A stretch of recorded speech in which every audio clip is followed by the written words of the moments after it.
এই স্কুলে ভয়ঙ্কর একটি কিংবদন্তি প্রচলিত আছে, ছুটির পর সময় মতো বাড়ি না ফিরলে নাকি ভয়াবহ দানবের মুখোমুখি হতে হয়। হোমওয়ার্ক আনার তাড়ায় সে আর তার বন্ধু আবার স্কুলে ফিরে আসে। সিঁড়ি দিয়ে উঠতে গিয়ে হঠাৎ পা মুচকে ফেলে, কিন্তু তাড়াতাড়ি করে একা ক্লাসরুমে ফিরে গিয়ে খাতা আনতে হয়। ক্লাসে ঢুকতেই দেখে তার আলমারির ভেতর একটি ভয়ঙ্কর পুতুল রাখা। সে ভাবে হয়তো এটি কোনো সহপাঠীর দুষ্টুমি। হোমওয়ার্ক না নিয়ে সে বাইরে আসতে চায়, কিন্তু তখনই করিডোর থেকে একটি অদ্ভুত শব্দ ভেসে আসে। বাইরে গিয়ে দেখে একটি মেয়ে মাটিতে পড়ে আছে। সে ভাবছিল তাকে হাসপাতালে নেওয়া উচিত কিনা। হঠাৎ মেয়েটি অস্বাভাবিক ভঙ্গিতে উঠে দাঁড়ালো। তার চোখ থেকে রক্ত ঝরছে। বিকৃত শরীরটা ধীরে ধীরে তার দিকে এগিয়ে আসছে।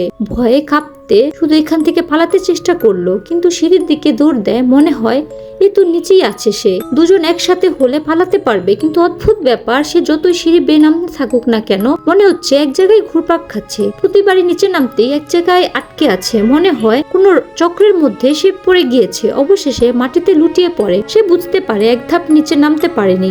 পেছনের দানব দ্রুত এগিয়ে আসতে শক্তিহীন কোণঠাসা হয়ে পড়ে। ফ্যাকাশে মুখটা তার সামনে ভেসে ওঠে। ভয়ের চিৎকার তার গলা আটকে যায়। এদিকে নিচে দাঁড়িয়ে সে বন্ধু ফিরে না আসায় চিন্তিত হয়ে পড়ে। সে নাম ধরে ডাকতে থাকে, উপরে উঠে দেখবে কিনা ভাবছে। ঠিক তখনই দানবের ছায়া ধীরে ধীরে সিঁড়ি দিয়ে নেমে আসে। এখনো কিছুই টের পায়নি। মনে হচ্ছিল খুব শীঘ্রই এরা দুইজন দানবের পরবর্তীর বলি হতে চলেছে।